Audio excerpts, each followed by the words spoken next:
Good morning बच्चों।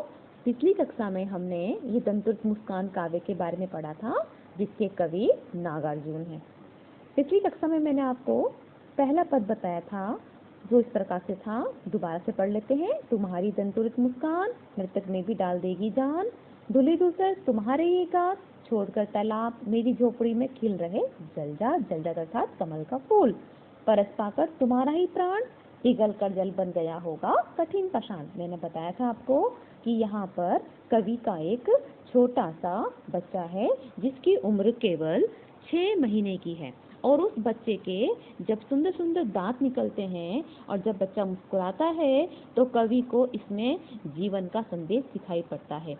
कवि प्रवासी है, कवि बच्चे से दूर रहता है, कवि शहर में रहता है, और जब वह गांव आता है, अपने बच्चे को देखता है तो उसकी मुस्कान पर मोहित हो जाता है और कहने लग जाता है कि तुम्हारी ये मुस्कान इतनी अच्छी है कि ये मृत व्यक्ति में भी जान डालने का कार्य करती है। अर्थात मृत व्यक्ति में जान डालने का मतलब ये नहीं कि मृतक को जिंदा करना, अर्थात जो व्यक्ति निराश है, हताश है, उनमें आशा का संचार का कार्य तुम्हारी मुस्कान करती है। धुली धूसर तुम्हारे ये गात, अर्थात कहने का मतलब है गात अर्थात अंग प्रत्यंग, बॉडी पार्ट शरीर के।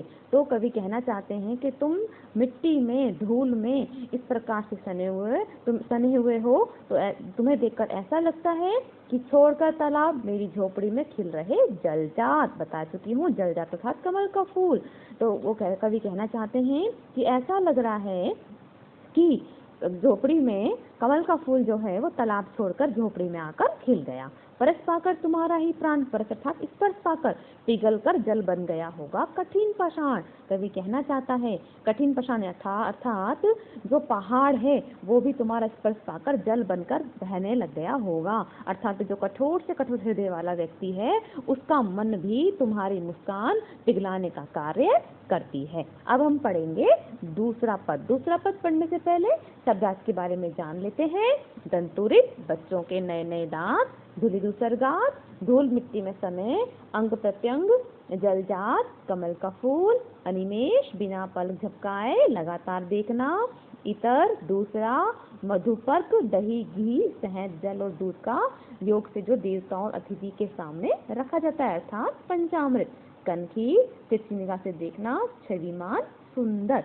अब हम इसका दूसरा पद पढ़ने जा रहे हैं, जो कि इस प्रकार से है। छू गया तुमसे कि झरने लग पड़े शेफालिका के फूल, बांस था कि बबूल।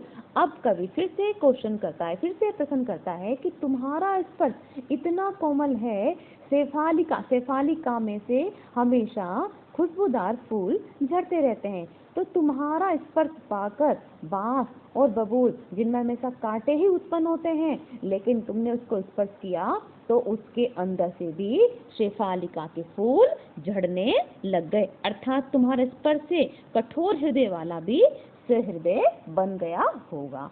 अब कवि आगे कहते हैं, तुम मुझे पाए नहीं पहचान, देखते ही रहोगे अनिमेष। अनिमेष यानी लगातार देखना। थक गए हो आंख लूं मैं फिर। अब कवि कहना चाहता है कि तुमने मुझे पहली बार देखा है। अगर बच्चा पहली बार किसी को भी देखता है तो वह अजनबी की तरह उसे घूरता रहता है। इसी कारण कवि बच्चे से कहता है कि तुम मुझे पहचान नहीं पाए हो। इसी कारण लगातार बिना पलक झपकाए, अनिमेष अर्थात बिना पलक झपकाए अजनबियों की तरह मुझे देख रहे हो। कवि कहता है फिर आगे, थक गए हो आंख लूं मैं फिर, क्या हुआ यदि हो सके परिचित ना पहली बार। कवि बच्चे से दोबारा प्रश्न करता है कि ऐसा लगता है कि तुम मुझे टकटकी लगाए देख रहे हो, बिना पलक झपकाए देख रहे हो, लगता है कि तुम थक गए हो। अगर तुम थक गए हो तो क्या मैं अपनी आंखों को फेर लूं, अर्थात तुम्हारे तरफ से अपना ध्यान हटा लेता हूँ ताकि तुम मुझे देख नहीं पाओ। फेर लूं यानी हटा लेता हूँ। तो अब आगे कवि कहते हैं, क्या हुआ यदि हो सके परिचित ना पहली बार, यदि तुम्हारी माँ ना माध्यम बनी होती आज, मैं ना सकता देख मैं ना पाता जान तुम्हारी ये दंतुरित मुस्कान। फिर आगे कवि कहना चाहते हैं कि इस प्रकार तुम मुझे देख रहे हो और बिना पलक झपकाए देख रहे हो, तुम थक गए होगे, मैं अपनी आंखें फेर लेता हूँ। और फिर आगे कवि कहना चाहते हैं कि तुम मुझे पहचान नहीं पा रहे हो क्योंकि मेरा तुम्हारा आज तक परिचय नहीं हुआ है, और तुम्हारी मेरे परिचय का माध्यम तुम्हारी माँ ही बनी है। यदि तुम्हारी माँ नहीं होती तो मैं तुम्हें बिल्कुल भी पहचान नहीं पाता। यदि तुम्हारी माँ तुम्हारे और मेरे बीच का माध्यम का काम न करती तो तुम मुझे देखकर हंसते नहीं, और मैं तुम्हारे इन नए नए निकले दांतों वाली मुस्कान को देखने का